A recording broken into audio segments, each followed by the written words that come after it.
prolonged poverty. Right. You have people who've been poor so long they acting poor. And one other thing I wanted to touch on Yes, that from one of your previous questions when you were asking some of the things we experienced going through jail. I was telling people about how people are scared. It's usually young kids. It's your first time you touch the island, you're scared. But the other aspect is when you're facing serious charges. That's the real fear. Yeah. That's the real fear, what they're going to do to you. When you don't know if I'm going to see my kid again. If you don't know if my mom's going to be alive when I get home.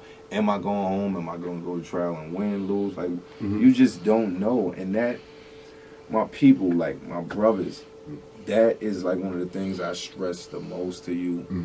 Don't put your lives in another person's hands, especially another person that don't care about you. He don't know you. He don't really want to know you. And in some cases, he's probably gonna get a thrill out of giving you as much time as he can. Yeah. Don't put your lives in another person's hand, man. Be in control of your fate. And once you get them cuffs put on you, you are no longer in control of your life. I agree. But as if you look at Michelle Alexander wrote a book called Mass Incarceration, the New Jim Crow. Right. I read it when I was in Clinton. And it talks about how from 82 to 85. Basically, the government was promoting either selling or using crack by advertising it on the news every day and telling folks that you get hooked in one tote. And that's almost a marketing pitch to addicts. And when they do that and they looking at, she said simultaneously when they were doing that, they began to ship all of the factories out of the neighborhoods. Right. And to go to China, Nicaragua, El Salvador. And because when I was growing up, even if you didn't have a lot of skills, there was a factory somewhere around the neighborhood. You can go to a little job, minimum wage. That's gone now. Right. So you have a whole population who have, low skills, and they may want to work, but there's no work for them.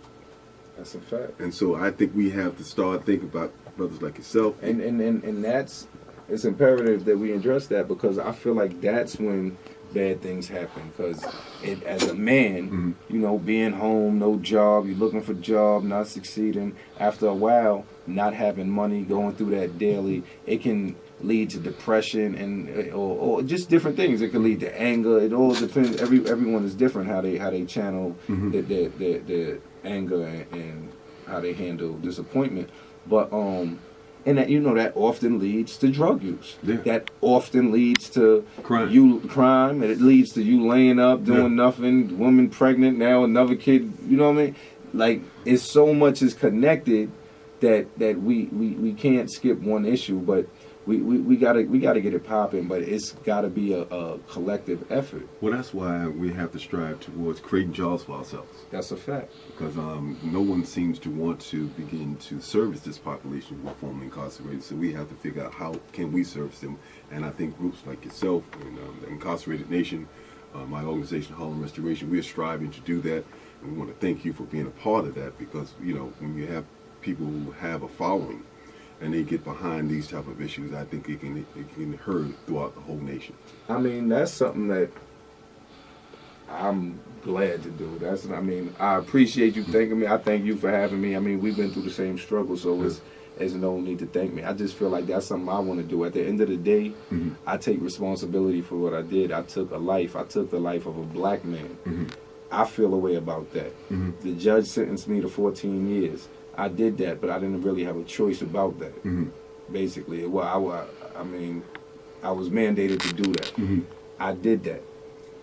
I'm home. Me doing stuff like this. It's restorative justice. That's me. Yeah. Ain't nobody making me do that. Yeah. That's something I want to do. Something I like to put my time into. Because when you see some of the wrongdoings that go on and happen in prison, it's like, yo, it's sad, and people wouldn't believe it. Like, you wouldn't believe it. Like, it's unbelievable. I mean, and that code of silence they got where they don't flip on each other is real. Yeah. It is so real, and I believe that is the first hurdle that has to be leaped if we ever want tranquility in our neighborhoods and prisons anywhere. Because